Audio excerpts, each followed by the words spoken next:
Público do Estado do Paraná, ocupando absolutamente todos os cargos possíveis, especialmente o mais alto de todos. Ocupou também cargos no executivo do nosso Estado.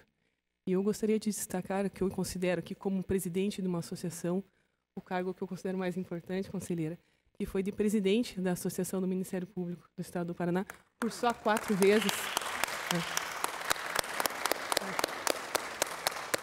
Só uma mulher como a Maria Tereza para fazer o que ela fez pelo associativismo dentro do Poder Judiciário e do Ministério Público.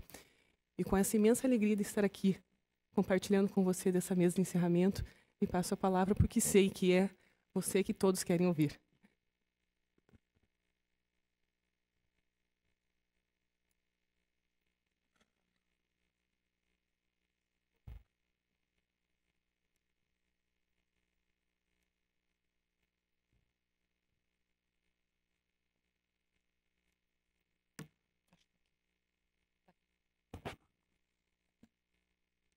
Eu gostaria de saudar imensamente a todas e todos, em especial a doutora Camila, que preside a associação, tem feito um belo trabalho. Uma saudação muito carinhosa, muito especial à doutora Marlene, parabenizando a doutora Marlene por toda a sua liderança e parabenizando a todas das carreiras jurídicas, públicas, privadas que estão aqui.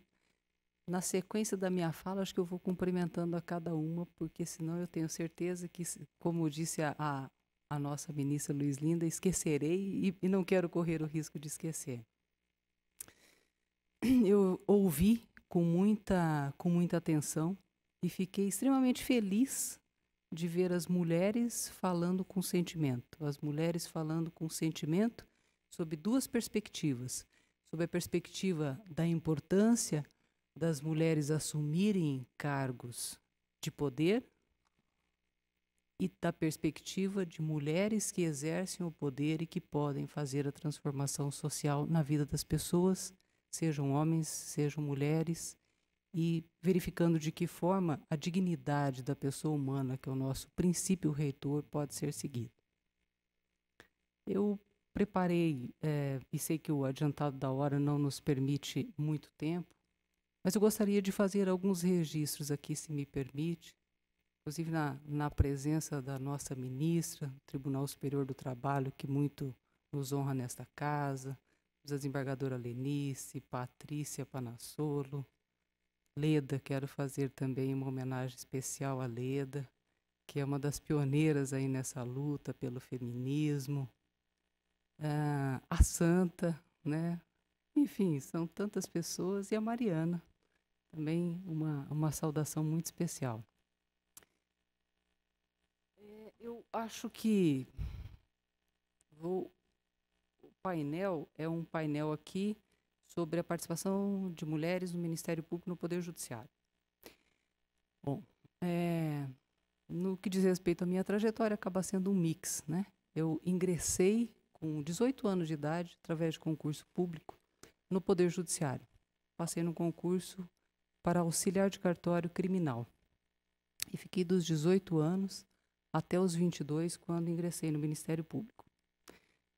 Ao ingressar no Ministério Público com 22 anos de idade, eu percorri várias comarcas, enfim, não vou falar muito da minha trajetória no Ministério Público, mas acho que duas coisas eu gostaria de destacar. Eu disputei internamente 7 eleições no Ministério Público. 4 para a associação, 2 para a Procuradoria-Geral de Justiça e 1 para representar o Ministério Público no Conselho Nacional de Justiça. E nas 7 eleições, por deferência da classe, fui eleita, fui a mais votada e exerci as minhas atribuições. E se me perguntarem do que fiz como Procuradora-Geral de Justiça de 2002 a 2004, com 38 anos de idade, sendo promotora de justiça e não procuradora de justiça, num colegiado masculino, tem inúmeras histórias para contar.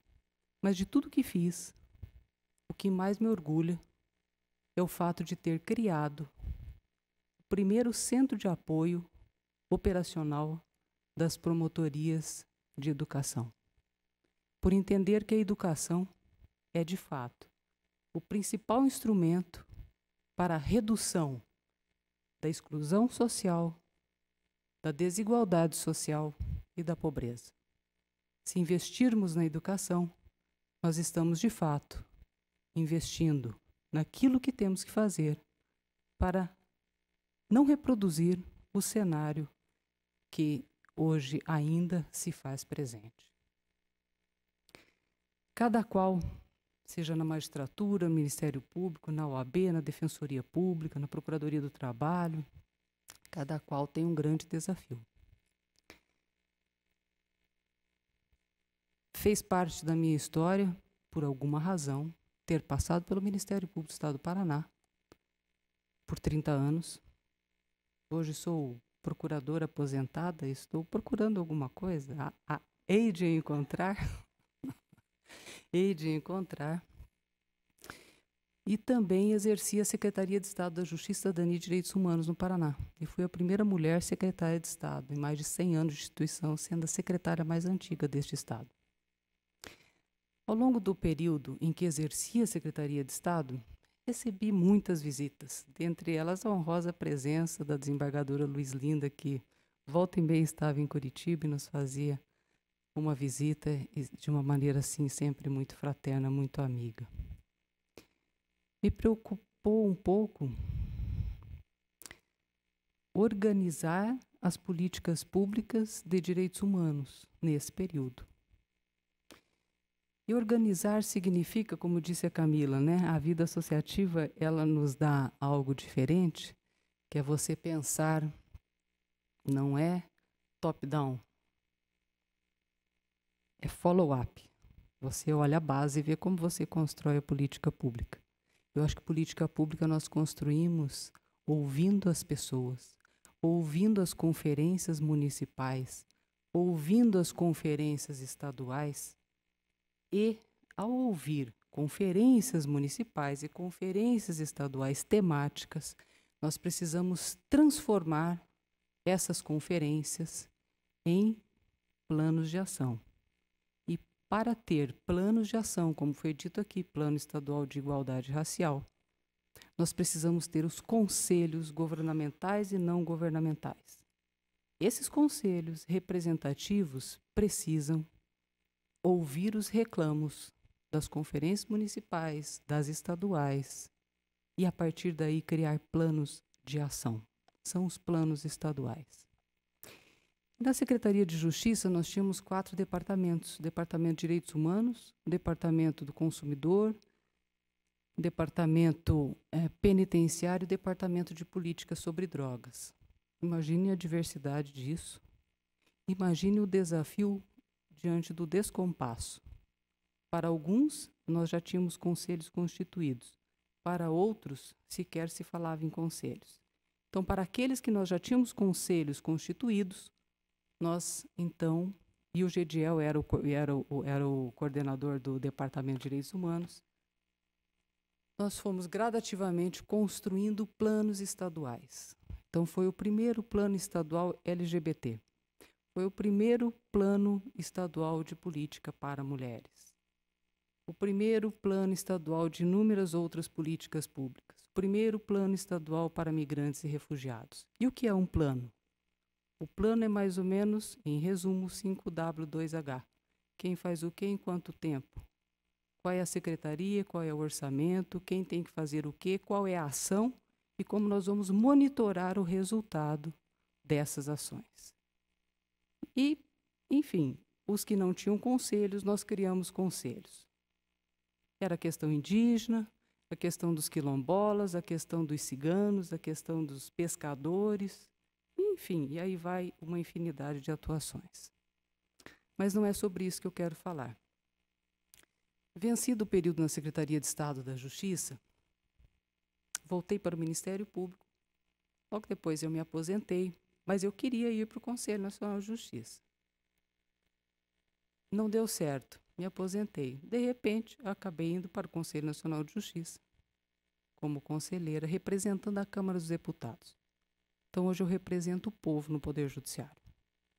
E eu represento o povo no Poder Judiciário com a experiência de quem passou pelo Ministério Público, de quem começou a carreira pelo Judiciário, como auxiliar de cartório, de quem passou pelo Ministério Público, de quem passou pelo Executivo e de quem, talvez, esteja tendo a oportunidade hoje de realizar um sonho, que é o sonho de uma tese de doutorado em Sociologia, né, Santa? Que eu escrevi, acho que quase 600 páginas sobre políticas públicas e Ministério Público. E o meu sonho era aplicar essa tese no Ministério Público.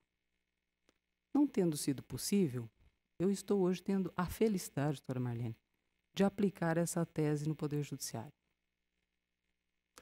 Essa tese, ela é, ao mesmo tempo, simples e complexa.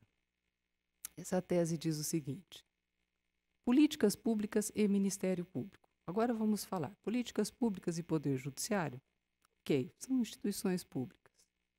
Na época, eu reclamava muito de que nós precisávamos também, no Ministério Público, ter um plano de ação.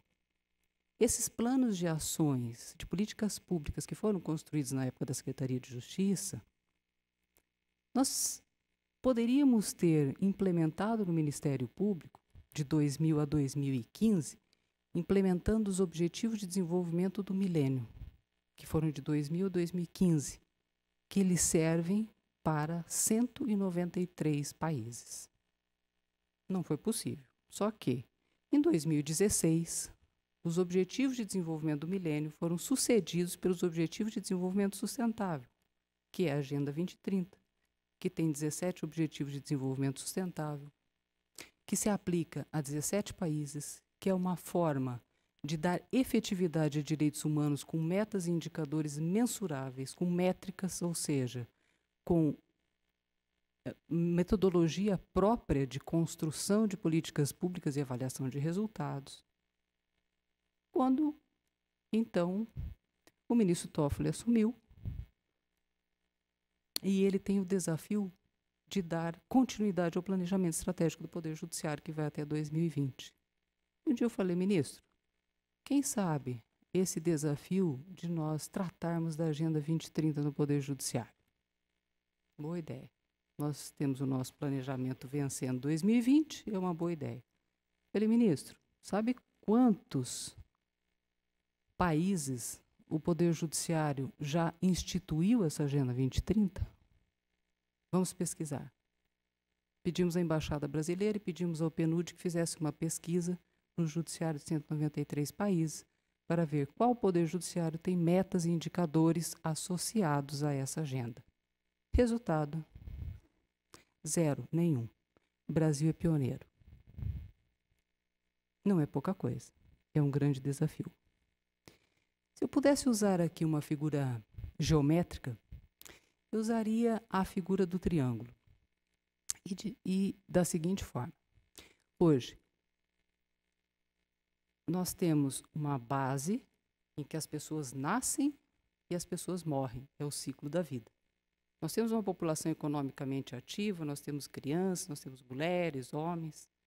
E, de repente, de toda essa população brasileira, aqui no final, nessa ponta, o que não dá certo de políticas públicas, o que não dá certo nas políticas privadas e que dá problema e que dá litígio, esse litígio cai onde? No Poder Judiciário.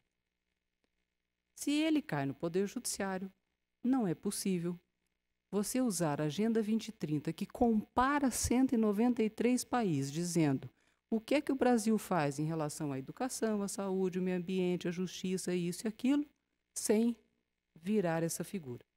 E quando nós viramos essa figura, o que acontece? Nós temos um sistema de justiça, em especial o Poder Judiciário, aqui nessa ponta.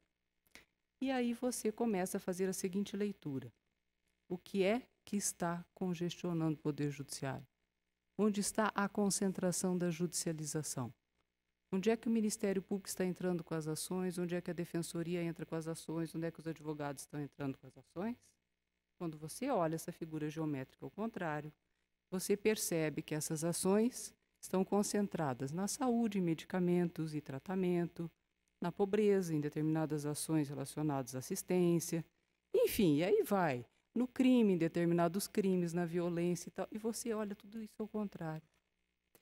E aí, quando você olha ao contrário, você pensa, poxa, mas se isso está concentrando e cumulando a judicialização, é porque, de alguma forma, essa política pública não está fluindo de forma adequada.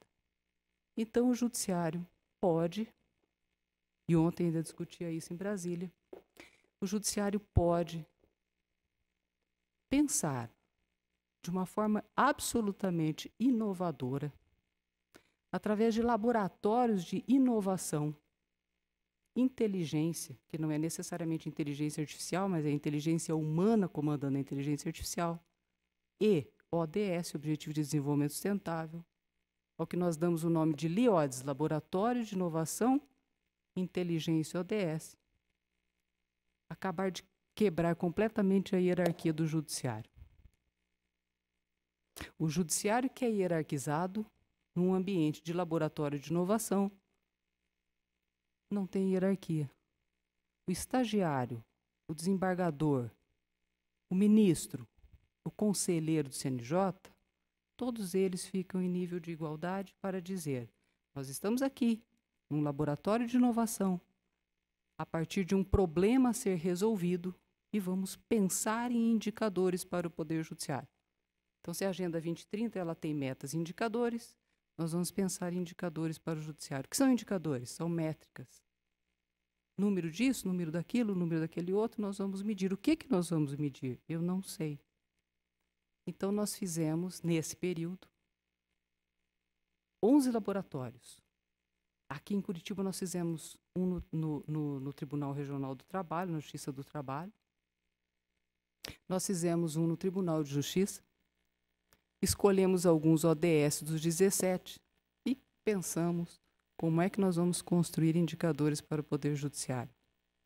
Juiz, promotor, procurador, advogado, nós somos acostumados a pensar em livros, doutrina e jurisprudência.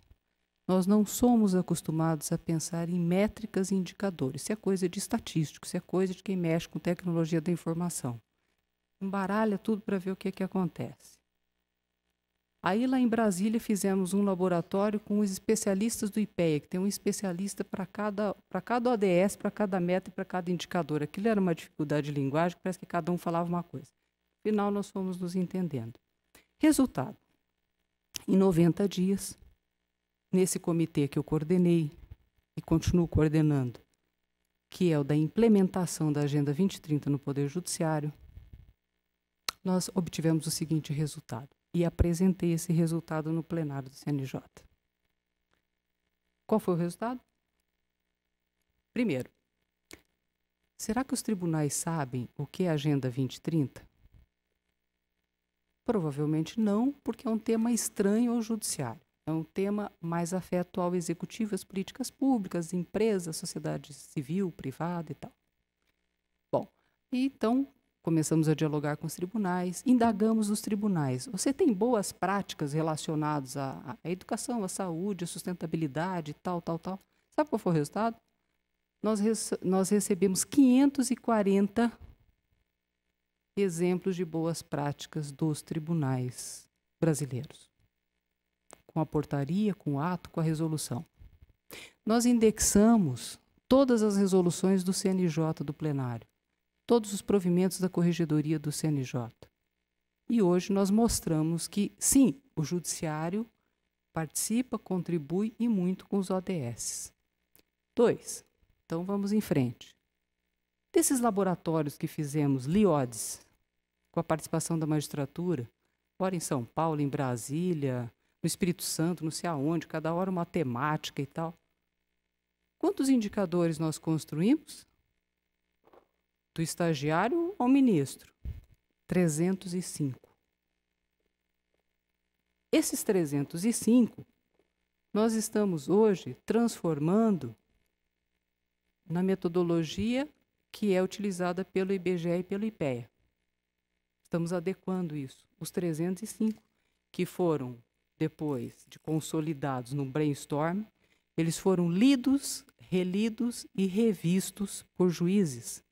E a partir de agora, nós estamos pedindo à equipe técnica para fazer uma redação ali, que é uma redação própria.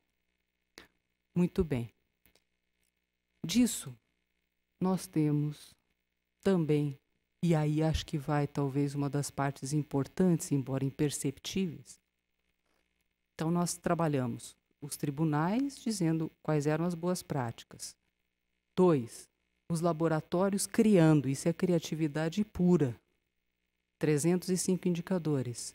3, nós pegamos as tabelas processuais unificadas, as TPUs, que todo mundo, sem exceção, utiliza no Judiciário Brasileiro, no Ministério Público e na OAB, porque sempre que você cadastra uma ação, você vai cadastrar e vai dizer classe, assunto, número único, e aí vai aparecer também a lei, o artigo, inciso, letra, etc. Então, vamos até a letra do artigo. Sabe quantos assuntos nós temos nessas tabelas processuais unificadas? 3.250. Nesses 3.250 assuntos é onde se encontra a palavrinha, por exemplo, feminicídio. Crimes relacionados ao trabalho análogo ao de escravo, estupro, o que vocês quiserem, está ali. Improbidade administrativa é classe, colaboração premiada é classe, não sei o que lá é assunto, e assim vai. Tudo, 100% do que é feito na justiça brasileira faz parte dessas tabelas processuais unificadas. E quando você chega a esses 3.200 assuntos, e nós fizemos a correlação, um por um, linha por linha, dos 3.200 assuntos com os ODS, que são os 17, somando isso tudo, nós temos nada mais, nada menos que 80 milhões de processos por assuntos no judiciário brasileiro. Esse é o tamanho da nossa justiça. Muito bem. Mas, e aí? Isso serve para quê? Isso serve para várias coisas, mas dentre elas serve para, primeiro, permitir a criação de indicadores do judiciário relacionados à Agenda 2030. Então, se nós já temos a ideia de 305 indicadores, se nós já sabemos quais são as metas e quais são os indicadores globais que servem para 193 países genericamente, o que é que eles querem ver? Quero ver homicídio, quero ver mulheres que ocupam cargos públicos, eu quero ver jornalistas que são mortos por causa da questão da liberdade de imprensa, eu quero ver a pobreza, quem vive abaixo da linha da pobreza, eu quero ver a questão da educação, a questão do meio ambiente, enfim, seja lá o que for, porque a agenda é imensa, nós já temos a nossa base pronta. E agora nós temos prazo, até o dia 19 e 20 de agosto, para, aqui em Curitiba, apresentar esse resultado, que é um resultado brasileiro, genuíno, legítimo, inovador, criado pelo sistema de justiça para 22 países. Vinícius Toffoli está convidando presidentes de 22 países das cortes ibero-americanas, os corregedores e as escolas. E nós vamos, então, com os presidentes, com os corregedores, enfim, também com as associações que apoiam e tudo mais, nós vamos mostrar o que foi que nós construímos. E de que forma essa construção pode ser indexada aos outros países. Porque se em alguns assuntos isso der uma rede, nós estamos semeando uma rede do judiciário, a partir do judiciário brasileiro, uma rede que será uma rede internacional que servirá a 193 países. Contamos com o apoio de vários organismos internacionais. Agora, recentemente, nos fomos procurados por representantes da União Europeia e vários outros organismos que querem apoiar. Ou seja, nós estamos semeando. Agora, se você me perguntar, mas por que semear dessa forma? Porque Quando nós olhamos 80 milhões de processos, nós podemos abrir esses dados através do Conselho Nacional de Justiça, que lá tem uma base de replicação que todos os tribunais mandam dados para o CNJ, e a partir da abertura desses dados, nós vamos conseguir reorganizar a construção de estudos de caso temáticos, planos de ação e a construção de indicadores de impacto. E foi justamente isso que nós propusemos agora, no encontro com a rede de governança. Estava presente a doutora Marlene, que me ajudou muito no trabalho junto à Justiça do Trabalho. Nós estamos propondo, o Judiciário tem 8 metas. E são 8 metas do Poder Judiciário, criadas a partir de sugestões dos tribunais, que sempre cobram, Lenice, do juiz. Eles cobram do juiz julgar processos mais antigos, julgar mais processos do que entram, julgar os processos de improbidade, julgar os processos de não sei o quê, e a cobrança é em cima de quem? Do juiz. 8 metas.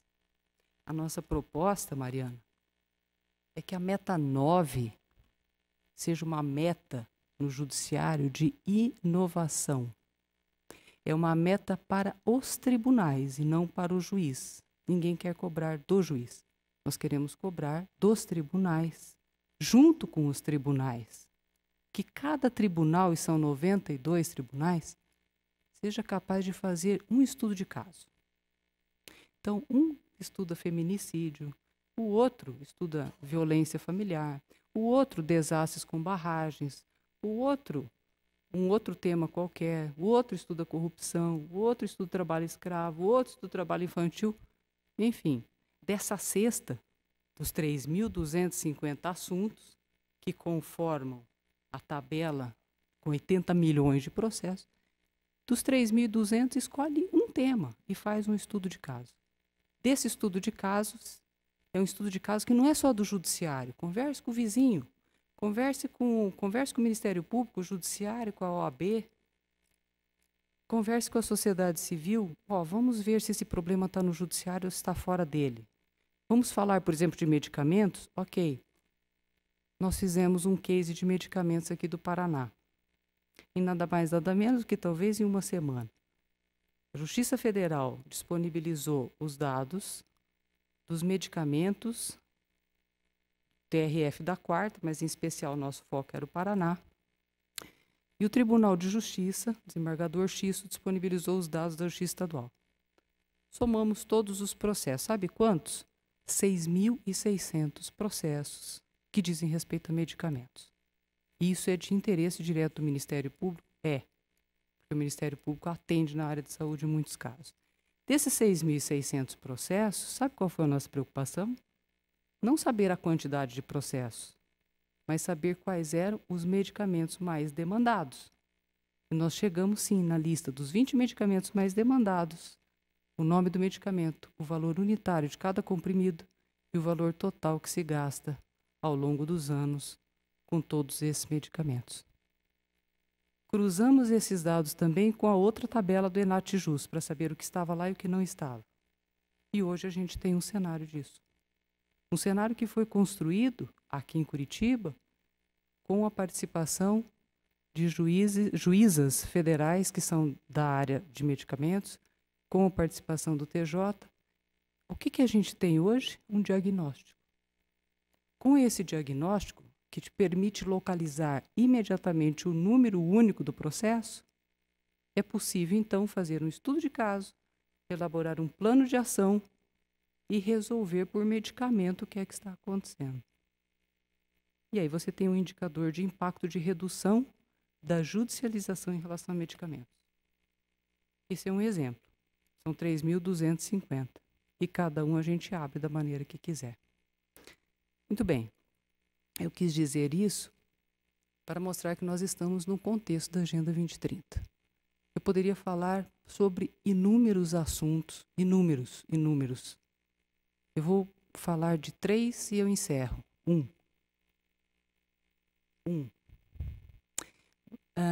Ministro Toffoli é a doutora Raquel Dodge, que é uma pessoa também por quem eu tenho amizade e uma grande admiração pelo trabalho dela, primeira mulher procuradora-geral da República. Logo depois que aconteceu o desastre de Brumadinho, no dia seguinte, 1 ou 2 dias depois, resolveram, e foi resolvido assim, tudo toque de caixa ali. Vamos criar um observatório conjunto, CNJ, CNMP. O ministro Toffoli subindo o elevador, 3 horas da tarde, não sei porque que também eu subi naquele horário, ele falou, estou de férias, não estou no Supremo, não quero aparecer lá, não sei o que, não sei o que. Ele, Tereza, me ajuda aí, ó, vamos criar esse negócio do observatório, negócio de Brumadinho, vamos ver o que a gente faz, como é que faz, porque isso aí também não pode ficar assim. Tá bom. Fala com a Raquel, falo já liguei. Raquel, vamos lá, tá, ela já falou com o ministro Toffoli, tudo certo, tudo certo. À noite de madrugada terminamos de fazer a redação, no dia seguinte eles assinaram o documento criando o observatório conjunto. Esse observatório conjunto é um observatório que tem 5 casos que estão sendo analisados. E é a primeira vez na análise desses 5 casos que nós estamos fazendo uma análise estratégica da judicialização acerca desses temas. Análise estratégica. O que significa isso? Nós estamos falando de 5 casos. Chacina do Naí. Esse é o marco do trabalho escravo no Brasil. Faz 15 anos que teve a chacina do Naí e até hoje as pessoas ainda não foram definitivamente condenadas, aguardando para entrar com a indenização depois da condenação criminal. 2. Boate Kiss. Morreram centenas de jovens em 4 minutos. E até hoje também não se tem notícia do que aconteceu em relação à indenização e o processo criminal ainda está na discussão sobre tipificação. 3. Mariana. Desastre com barragem. 4. Brumadinho. Desastre com barragem. 5. E hoje até eu peço desculpas, eu sei que eu combinei que ia almoçar hoje com vocês, enfim, e não fui e falei, tem um assunto grave que eu estou tentando resolver. Resolver é o como pensar na solução, porque esse é complexo.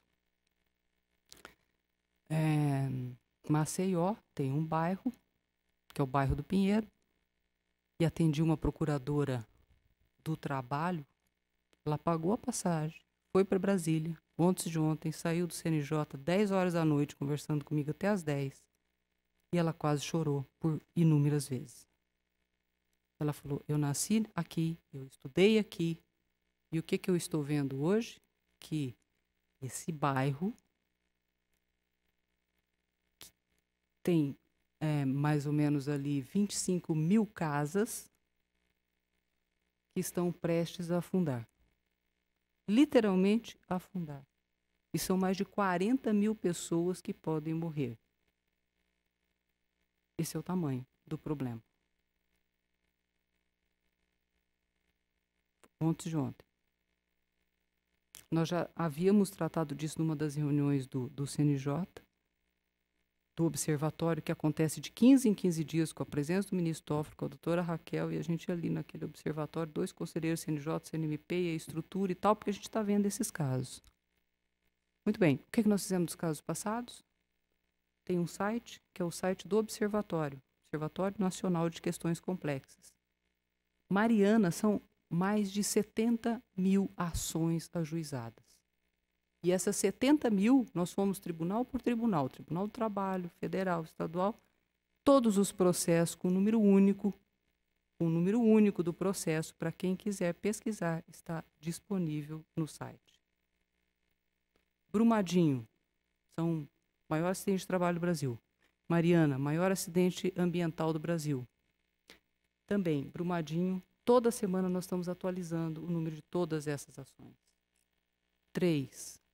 Chacina do Naí.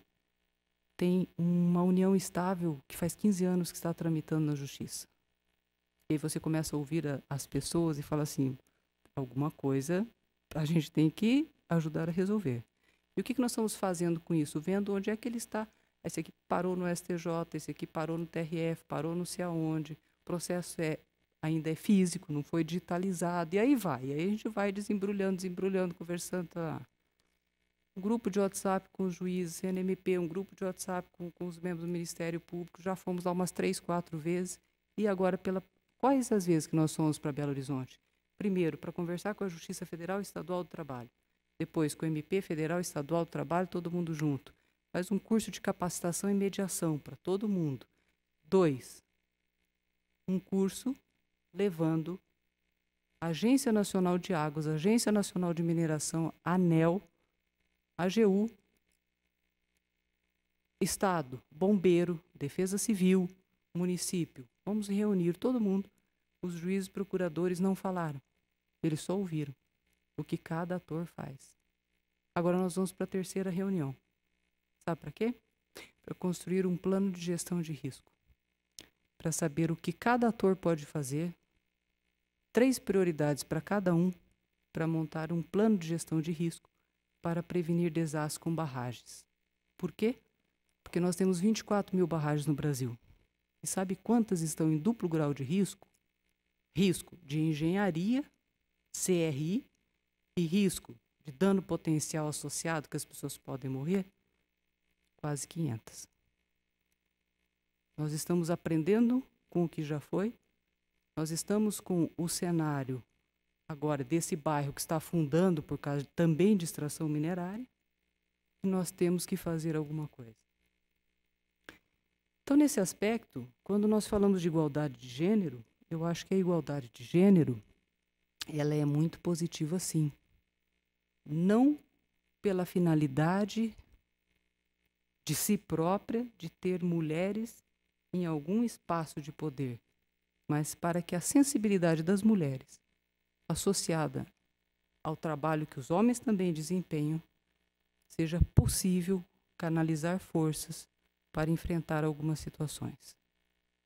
E aí, no que diz respeito à igualdade de gênero, faço um recorte para o ODS número 5, que trata da igualdade de gênero, e da mesma forma que foi dito aqui, hoje, com muito brilhantismo, pela Gabriela Mansur, o que o Ministério Público está fazendo? Eu também quero dar um relato aqui. Eu falei que ia falar de 3 coisas, estou na segunda. O que o Judiciário está fazendo? O que o CNJ está fazendo? De que forma o órgão colegiado pode contribuir com isso? Então, vejam. A Patrícia está presente aqui. A Patrícia é minha testemunha.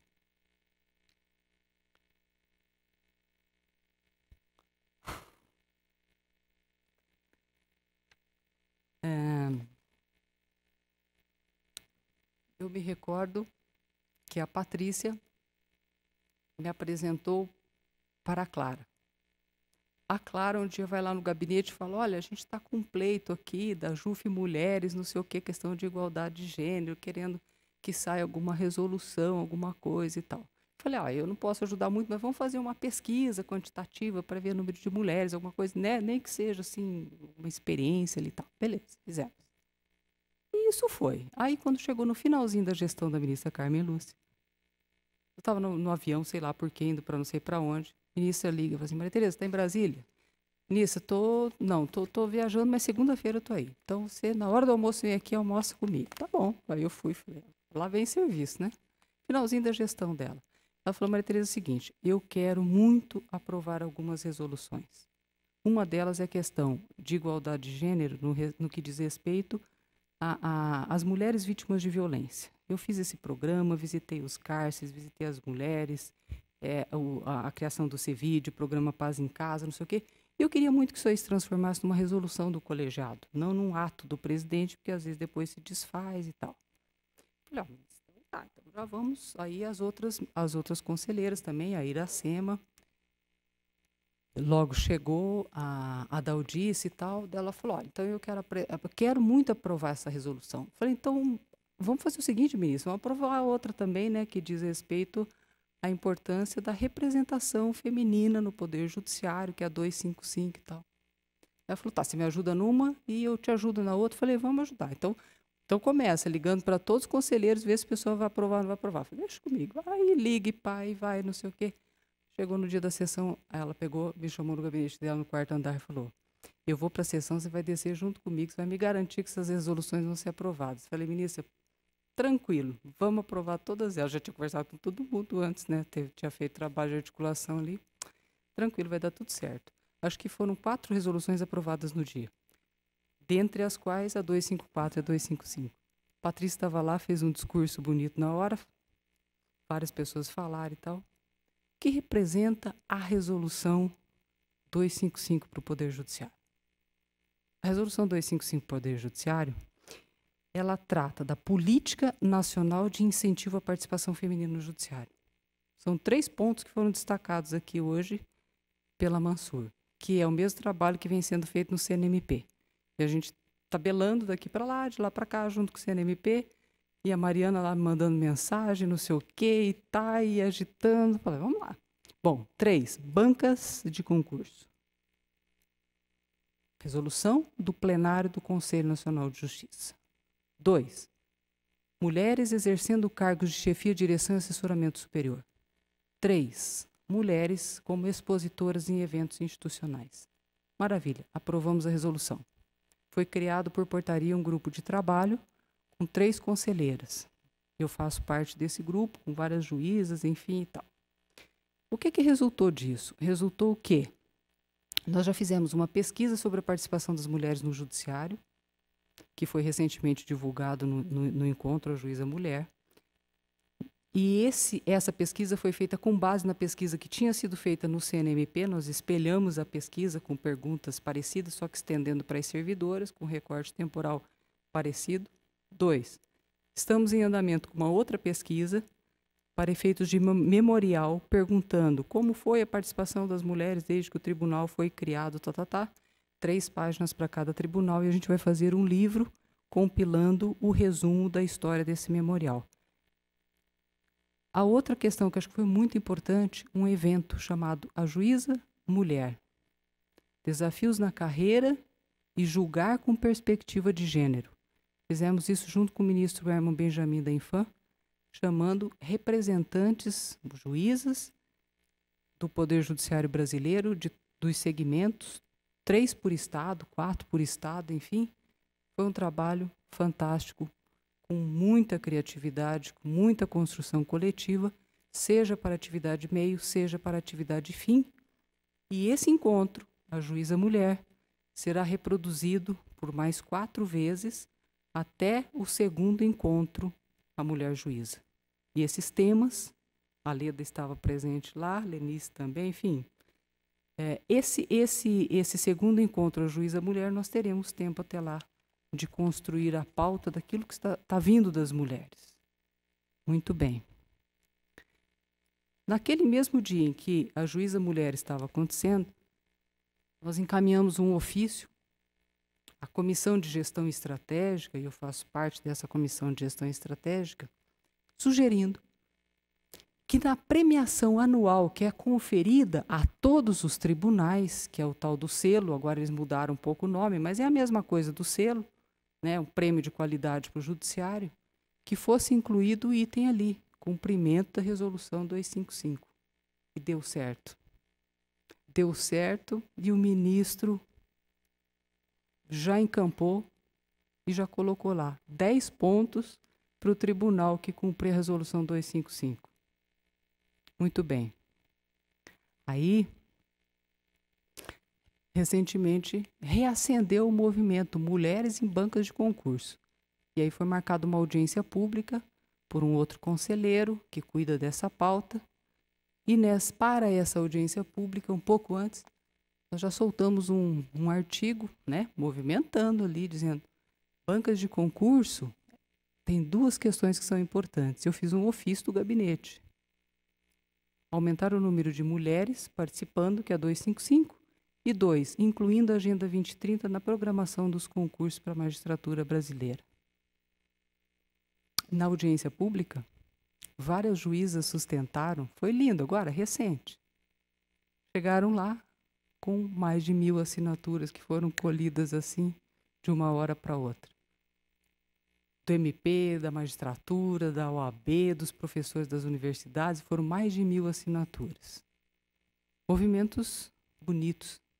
São movimentos que afirmam a importância da mulher nesses espaços. Não simplesmente pela ocupação do espaço, mas porque quando ela ocupa o espaço, ela tem a oportunidade de fazer a transformação social. E agora, por último, vamos retornar aqui à Resolução 254. A Resolução 254 é a que trata, então, da política judiciária nacional de enfrentamento à violência contra as mulheres no Poder Judiciário. E essa Resolução 254, então, ela trata da aplicação da lei da 11.340, da 13.104, da importância das parcerias com as instituições de ensino, com outras instituições, da implementação da política pela Coordenadoria Estadual da Mulher em Situação de Violência, publicação de balanço anual. Ela traz aqui também a questão do programa lá, Justiça pela Paz em Casa, Semana da Justiça pela Paz em Casa. Coloca 2 departamentos cuidando disso, Departamento de Acesso à Justiça no CNJ, o DMF, cuidando dessas informações. Indica também conselheira, que é a conselheira da Audice, que supervisiona alguns juízes da presidência. Não foi apenas uma resolução que instituiu essa política. Agora, há poucos dias, nós aprovamos no colégio, no nosso conselho, no nosso órgão colegiado, a resolução 284, de 5 de junho de 2019, que institui o Formulário Nacional de Avaliação de Risco para a prevenção e o enfrentamento de crimes e demais atos praticados no contexto da violência doméstica e familiar contra as mulheres. Ou seja, Luiz Linda, não é só a mulher que vai à delegacia e eles escolhem lá rapidamente o seu depoimento. Agora tem um formulário técnico, que é um instrumento de avaliação da política e que permitirá se ter um rating, uma avaliação de risco.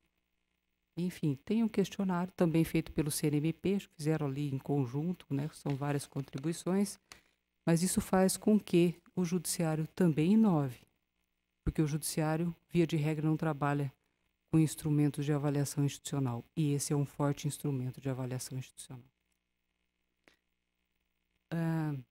Eu encerro em 3 minutos, mas eu gostaria de mostrar uma imagem aqui. Eu trouxe uma apresentação que eu acabei abandonando, mas eu só vou mostrar 2 slides aqui. Isso aqui tudo são gráficos, não sei o quê, de participação feminina, não sei o quê, blá, blá, blá. Tá?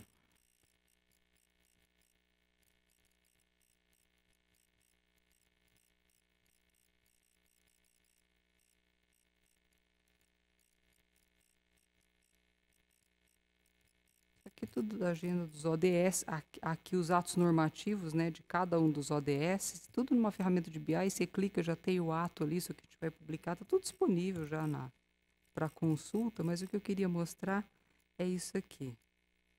Isso aqui. A primeira experiência nacional de integração de dados de violência doméstica contra a mulher. Ninguém sabia exatamente quantos feminicídios nós tínhamos aqui no Paraná. Aí nós perguntamos para a CESP, esse slide aqui foi a Lenice que fez. Nós perguntamos para a CESP, ela tinha 336. Foi perguntado para o Ministério Público, e aí a Mariana, acho que lá atrás, tinha trabalhado na construção de um formulário para, né, melhorar os dados do Ministério Público. E o Ministério Público do Paraná era o que mais tinha dados, 544. E que depois, enfim, o Centro de Apoio foi e deu continuidade, etc. Acho que é um trabalho importante do MP. O tribunal tinha 375. Afinal, quantos feminicídios tem? Aí foi criado um grupo de trabalho, acertaram lá os números, pesquisaram os números, foi feita uma ferramenta de business, e com essa ferramenta você identifica o número do processo certinho, onde ele está, que ano que ele começou. Chega num mapa, que é um mapa georreferenciado de onde os crimes ocorreram. E você chega, inclusive, por Google Maps, você chega na imagem de onde isso aconteceu. O que foi feito de feminicídio no Paraná, e que nós já fizemos com medicamentos, agora nós estamos trabalhando também com a questão do júri. Então, desses 80 milhões de processos, 285 mil processos se referem a homicídios no Brasil. E agora nós estamos também localizando um por um o número das ações penais e, mais do que isso, o número, e aí é surpreendente, dos inquéritos policiais que não estão concluídos. E essa semana nós chegamos a esses números e nós vamos publicar um BI dizendo quantos inquéritos tem estado por estado, qual é o número de cada inquérito, qual é o número da ação penal. A partir daí, e pelo recorte do ano X, ano Y, aquelas metas que são 8 metas, julgar processos mais antigos, aí é possível, em relação a esses crimes, que nós precisamos dar uma atenção especial, fazer uma mudança de perspectiva e com um olhar de gênero. De que forma nós podemos, com sensibilidade, olhar para as questões que mais tocam a nossa sociedade, enxergar o número do processo, monitorar e falar assim, nós vamos fazer um mutirão? Sim. Igualdade de gênero, trabalho escravo, vai ter também uma ferramenta dessa. Trabalho infantil? Também. As ações de improbidade em tempo real? Também. Isso significa fazer com que o judiciário cruze os seus dados e, mais do que isso, nós ainda vamos cruzar os dados com os dados do CadÚnico para saber se pessoas abaixo da linha da pobreza, que não tem banheiro em casa, que não tem luz em casa, que a família vive com renda mensal abaixo de R$70, tem alguma ação judicializada no Poder Judiciário brasileiro. Muito obrigada.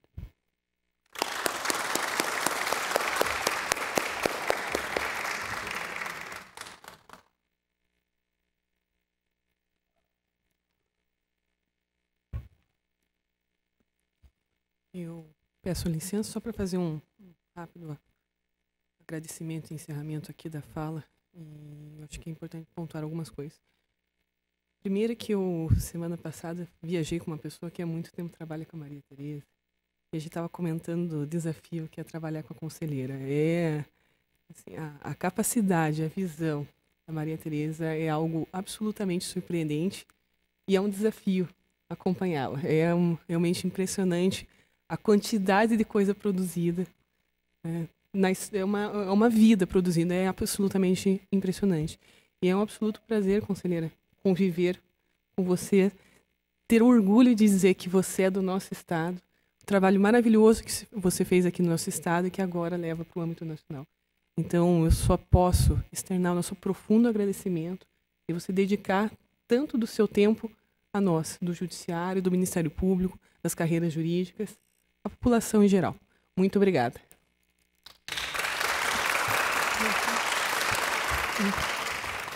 E para encerrar, nós temos, é claro, que fazer alguns agradecimentos. Primeiramente, óbvio, a todas as pessoas que compareceram ao nosso evento, que estão também ainda acompanhando pelo YouTube. Né? A tecnologia é algo maravilhoso, permite... Às vezes nós não podemos continuar no plenário, mas podemos continuar na internet. E isso é absolutamente maravilhoso. Eu gostaria de agradecer a cada uma das pessoas que compareceram aqui, especialmente aos estudantes. Né? Estudar é, muitas vezes, a atitude mais rebelde que uma mulher pode ter. E nesse momento que a gente vive, eu acho importante ressaltar que nunca a gente permita que essa rebeldia termine. E que nós levemos esse ato revolucionário de estudar para cada canto do nosso país, do nosso mundo. Acho que é extremamente importante. Então, meu agradecimento especial, em nome aqui do grupo, a todos os estudantes que compareceram ao nosso evento. Eu também quero agradecer as instituições e associações que estiveram aqui presentes e fazer uma menção especial a uma entidade que me procurou essa semana, a entidade da sociedade civil. Acho que aqui vale uma menção. Né? Faço o agradecimento ao nome da Maria Eduarda, da Daphne e da Isabelle, que representa o Hospital Pequeno Príncipe. Ele foi fundado há 100 anos, né, por um grupo de mulheres. E aqui até hoje tem uma intensa participação feminina, inclusive na sua direção. Nós temos aqui a diretora executiva, a senhora Eti Cristina Forte Carneiro, né, e a sua mãe, a senhora Eti Gonçalves Forte, que preside a instituição mantenedora, né, e que até hoje tem um protagonismo na sociedade paranaense, né, e é uma instituição essencialmente feminina. Acho importante ressaltar que também a sociedade civil tem diversas instituições extremamente femininas, né, do trabalho de mulheres pioneiras. Temos que agradecer, claro, ao nosso tribunal, na pessoa da nossa presidente, doutora Marlene, que abriu esse espaço, né, que tanto colaborou para que esse evento ocorresse. Agradeço aos servidores que colaboraram com o nosso evento e, claro, agradeço às nossas palestrantes. Foi um evento absolutamente denso. Eu acho que o que a gente extrai de cada painel, seja na densidade intelectual, na densidade emocional, foi absolutamente impressionante. É uma felicidade em ter novamente ferramentas tecnológicas como o YouTube que permitem que a gente possa rever esses momentos. E esse evento, ele encerra o trabalho do ciclo inicial do nosso grupo. E esse grupo, ele foi criado, idealizado por duas mulheres que vocês não ouviram muito falar delas hoje. É uma tal Patrícia e uma tal Mariana. Essas duas mulheres correram atrás, questionaram, levaram para as instituições e permitiram que esse grupo nascesse. E essas pioneiras têm que sempre ser lembradas, porque começar, às vezes, é o trabalho mais difícil. E temos aqui também que fazer um agradecimento para duas mulheres que fazem com que esse grupo ande. Janaína e Márcia, que aí aguentam essas mulheres, que ficam o tempo todo questionando, pedindo. E é um trabalho maravilhoso de memória, e de acompanhamento administrativo do nosso grupo.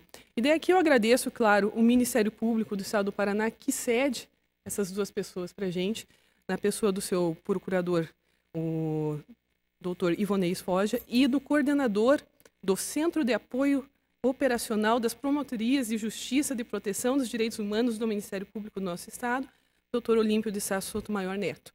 E o agradecimento mais que especial para as 3 representantes que esse grupo, o CAOP, já enviaram para o nosso grupo, Mariana Basso, Mariana Dias e agora a minha amiga Ana Carolina. Muito obrigada ao Ministério Público do Estado do Paraná, que desde sempre faz um trabalho maravilhoso e dá um suporte para nosso grupo. Nosso agradecimento em nome do grupo a esse suporte, que é o suporte que permite o funcionamento. E eu queria, claro, agradecer a cada uma das meninas que compõem esse grupo. Mais do que discutir a questão de igualdade de gênero, esse grupo permite, conselheira, o intercâmbio entre as instituições e associações. E ele tem uma horizontalidade que eu imagino seja única no nosso país, em que associações dialogam com instituições em condições de igualdade. E isso eu acho que é, dentro até do que a conselheira falou, absolutamente maravilhoso. Então, o meu agradecimento pessoal a cada uma dessas mulheres, que se tornaram mais do que parceiras de grupo, amigas, para toda a vida. E eu gostaria de encerrar esse evento fazendo uma menção muito especial a uma mulher que infelizmente nos deixou ontem e que foi para a gente uma pioneira na Justiça do Trabalho. Vou me permitir ler um pequeno texto. Quero render homenagem à doutora Carmen Amingani, ex-presidente desse tribunal, que faleceu ontem aos 90 anos.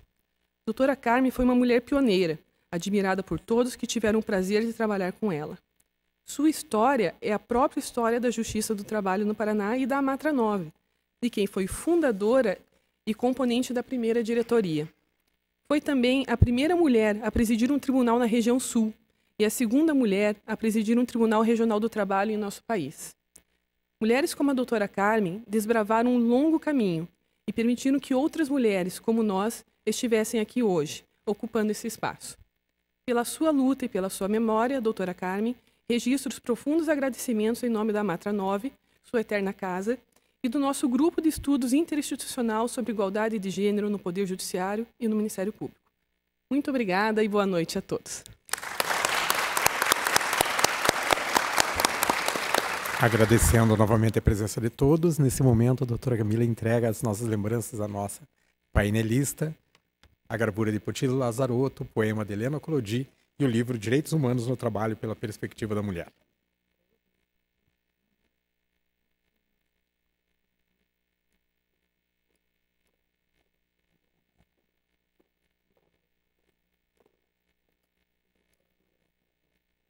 Um bom final de semana a todos e até o próximo evento.